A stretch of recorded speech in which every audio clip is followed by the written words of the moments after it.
Hi hello, welcome back to my YouTube channel. ನನ್ನ ಹೆಸರು ರಾಜು ಅಂತ. ನಂದು ವಿಜಯನಗರ ಡಿಸ್ಟಿಕ್ಕು. ನಾನು ಇಲ್ಲೇ ಸಿವಿಲ್ ಪೊಲೀಸಾಗಿ ಕೆಲಸ ಮಾಡ್ತಿದ್ದೀನಿ. ಸೊ ನಾನಿವತ್ತು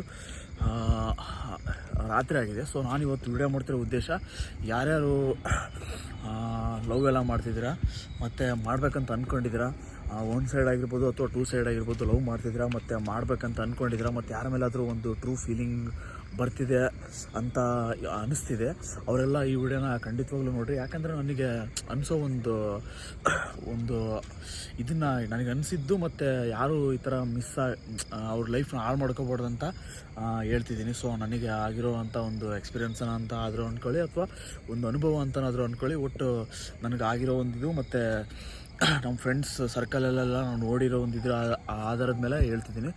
ಸೊ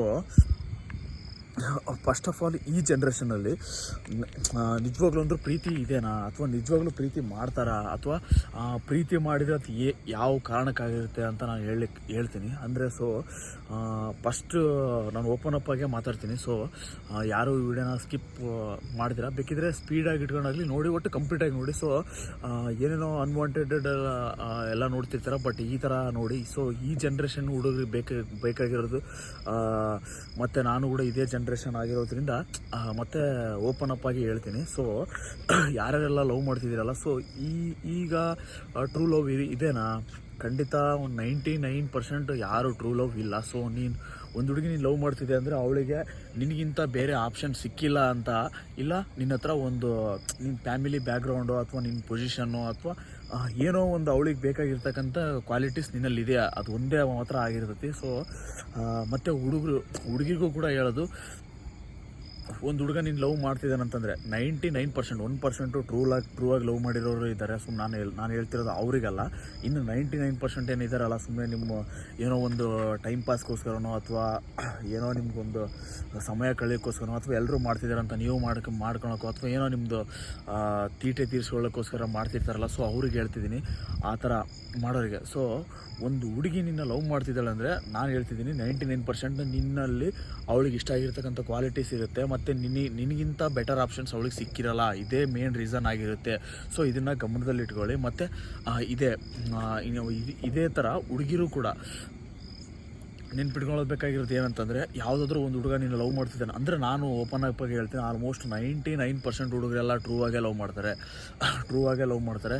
ಮತ್ತು ಒಂದು ಹುಡುಗಿ ಬ್ಯಾಕ್ಗ್ರೌಂಡ್ ಯಾರೂ ನೋಡೋಲ್ಲ. ಸೊ ಅವಳು ಸಿಂಪಲ್ ಆಗಿದ್ದಾಳ ಮತ್ತು ನಮ್ಮ ಫ್ಯಾಮಿಲಿ ಸೂಟ್ ಆಗ್ತಾಳೆ ಮತ್ತು ನಮ್ಮ ಅಪ್ಪ ಅಮ್ಮ ಚೆನ್ನಾಗಿ ನೋಡ್ಕೊತಾಳೆ, ಇದು ಒಂದೇ ಗಮನದಲ್ಲಿ ಇಟ್ಕೊಂಡು ಲವ್ ಮಾಡ್ತಿರ್ತಾರೆ. ಬಟ್ ಹುಡುಗಿರು ಹಂಗಲ್ಲ. ಸೊ ನೀವೇನಾದರೂ ಈಗ ಕಾಲೇಜ್ ಓದ್ತಿರೋರಿಗೆ ಇದು ತುಂಬ ಅಪ್ಲಿಕೇಬಲ್ ಆಗುತ್ತೆ ಮತ್ತು ಯಾರ್ಯಾರೆಲ್ಲ ಸ್ಟಡಿ ಮಾಡ್ತಿದ್ದೀರಾ ಅವರಿಗೆ ತುಂಬ ಇದು ಅಪ್ಲಿಕೇಬಲ್ ಆಗುತ್ತೆ. ಸೊ ನೀವೇನಾದರೂ ಈ ಕಾಲೇಜ್ನ 4-5 ವರ್ಷ ನೀವು ಓದಬೇಕಾದ್ರೆ ಲವ್ ಮಾಡ್ತಿರ್ತಾರೆ ಯಾವುದೋ ಒಂದು ಹುಡುಗಿ, ಆ ಹುಡುಗಿನೂ ನಿಮ್ಮನ್ನು ಲವ್ ಮಾಡ್ತಿರ್ತೈತಿ, ಡೈಲಿ ಕಾಲ್ ಮಾಡ್ತಿರ್ತಾಳೆ, ಮೆಸೇಜ್ ಮಾಡ್ತಿರ್ತಾಳೆ, ನಿನ್ನ ಬಿಟ್ಟಿರೋಕ್ಕಾಗಲ್ಲ ಅಂತಿರ್ತಾಳೆ, ನಾನು ನಿನ್ನೆ ಮದುವೆ ಆಗ್ತೀನಿ, ನಮ್ಮ ಅಪ್ಪ ಅಮ್ಮ ಒಪ್ಪಿಲ್ಲ ಅಂದ್ರೂ ನೀನು ಯಾವ ಟೈಮಲ್ಲಾದರೂ ಕರಿ, ನಾನು ಆ ಟೈಮಲ್ಲೇ ನಿನ್ನ ಹಿಂದೆ ಬಂದುಬಿಟ್ಟು ನಾನು ನಿನ್ನ ಮದುವೆ ಆಗ್ತೀನಿ, ನೀನಿಲ್ಲ ಅಂದರೆ ನಾನು ಬದುಕಿರೋದಿಲ್ಲ, ನೀನಿಲ್ಲ ಅಂದರೆ ನಾನು ಸಾಯ್ತೀನಿ, ಈ ಥರ ಎಲ್ಲ ಹೇಳ್ತಿರ್ತಾಳೆ. ಸೊ ನೀವು ಹುಡುಗರು ಬ್ಲೈಂಡಾಗಿ ಲವ್ ಮಾಡ್ತಿರ್ತೀರ ಮತ್ತು ಆ ಹುಡುಗಿನ ಮೀಟ್ ಮಾಡ್ತಿರ್ತೀರ, ಕರ್ಕೊಂಡು ಸುತ್ತಾಡ್ತಿರ್ತಾರೆ ಮತ್ತು ನಿಮ್ಮ ಊರಲ್ಲಿ ಅಥವಾ ನಿಮ್ಮ ಫ್ರೆಂಡ್ ಸರ್ಕಲ್ ಎಲ್ಲ ಹೇಳ್ಕೊಂಡಿರ್ತೀರ, ನಾನು ಈ ಥರ ಲವ್ ಮಾಡ್ತಿದ್ದೀನಿ ಅವಳಂತ ಎಲ್ಲ ಗೊತ್ತು ಮಾಡ್ಕೊಂಡಿರ್ತೀರ.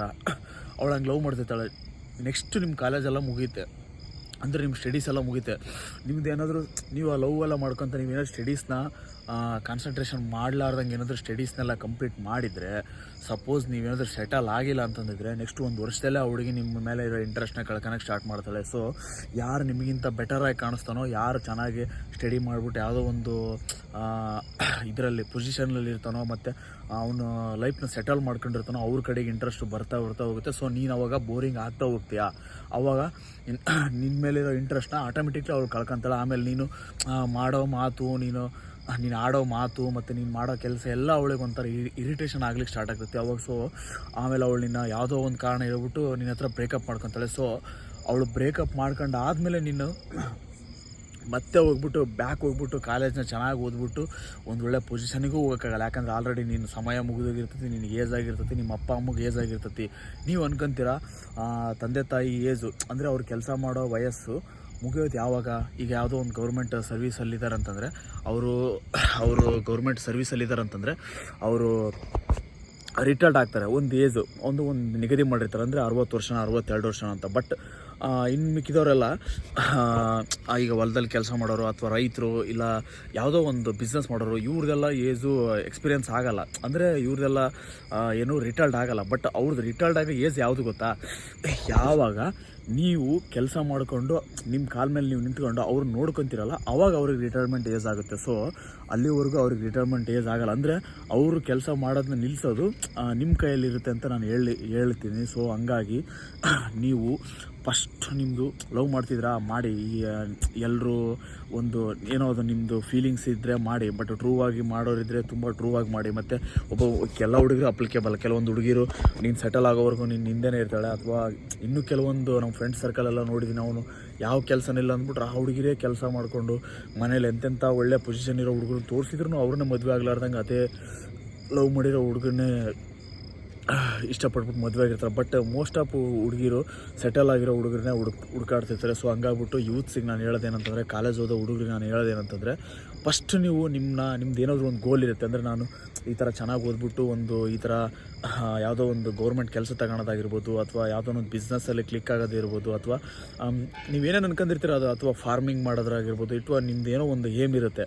ಸೊ ಅದರಲ್ಲಿ ನೀವು ಸಕ್ಸಸ್ ಆಗೋದ್ರ ಬಗ್ಗೆ ಗಮನ ಕೊಡಿ. ಸೊ ನೀವು ಯಾವಾಗ ಒಂದು ಬ್ಯುಸಿ ಪರ್ಸನ್ ಆಗಿರ್ತೀಯ ಮತ್ತು ಸೆಟಲ್ ಆಗಿರ್ತೀಯ, ಬ್ಯುಸಿ ಪರ್ಸನ್ ಆಗಿರ್ತೀಯ ಮತ್ತು ಯಾವಾಗ ಸೆಟಲ್ ಆಗಿರ್ತೀಯ ಅವಾಗ ಆಟೋಮೆಟಿಕ್ಲಿ ಎಲ್ಲ ಹುಡುಗಿರ ಅಟ್ರಾಕ್ಷನ್ ನಿಮ್ಮ ಮೇಲೆ ಆಗೇ ಆಗ್ತಾರೆ. ಸೊ ನೀವು ಈ ಕ್ಷಣದಲ್ಲಿ ಅಂದರೆ ಅವಾಗ ಕಾಲೇಜ್ ಓದ್ಬೇಕಾರೆ ಅಥವಾ ಮತ್ತೊಂದು ಸ್ಟಡೀಸ್ ಮಾಡಬೇಕಾದ್ರೆ ಯಾರಿಗೂ ಅವಾಗ ಈ ಥರ ಅನಿಸ್ತಿರಲ್ಲ. ಅಂದರೆ ಒಂದು ಹುಡುಗಿ ನೋಡ್ತಿದ್ದಾಳೆ ಅಂದರೆ ಒಂಥರ ಸ್ಪೆಷಲ್ಲಾಗಿ ಕಾಣಿಸ್ತಿರ್ತಾಳೆ, ಅವಳ ಮೇಲೆ ಅಟ್ರಾಕ್ಷನ್ ಅಂದರೆ ಅಟ್ರಾಕ್ಷನು, ಅವಳಿಗೆ ಮೆಸೇಜ್ ಮಾಡಬೇಕು, ಮೀಟ್ ಮಾಡಬೇಕು, ಈ ಥರ ಎಲ್ಲರೂ ಮಾಡ್ತಿದ್ದಾರೋ. ಅಥವಾ ಯಾರೋ ನಿಮ್ಮ ಫ್ರೆಂಡ್ ಸರ್ಕಲಲ್ಲಿ ಯಾರೋ ಒಬ್ಬನು ಬೈಕಲ್ಲಿ ಹುಡುಗಿನ ಕರ್ಕೊಂಡು ಸುತ್ತಾಡಿಸ್ತಿರ್ತಾನೆ, ಅಥವಾ ಮೀಟ್ ಮಾಡೋಕ್ಕೆ ಹೋಗ್ತಿರ್ತಾನೆ, ಮೆಸೇಜ್ ಮಾಡ್ತಿರ್ತಾನೆ, ಮತ್ತು ನೈಟು ಮಧ್ಯರಾತ್ರಿ ಎಲ್ಲ ಮೆಸೇಜ್ ಮಾಡೋದು, ಫೋನ್ ಮಾಡೋದು, ಈ ಥರ ಮಾಡ್ತಿರ್ತೀವಿ. ಸೊ ನಿಮ್ಮ ಮೈಂಡು ಆ ಕಡೆ ವಾಲೋದು ಕಾಮನ್. ಮತ್ತು ನಿನಗೆ ಅವರು ಹೇಳ್ತಿರ್ತಾನೆ ನೀನು ಯಾವೊಂದು ಹುಡುಗಿನ ಲವ್ ಮಾಡಲ್ಲ ಆ ಥರ.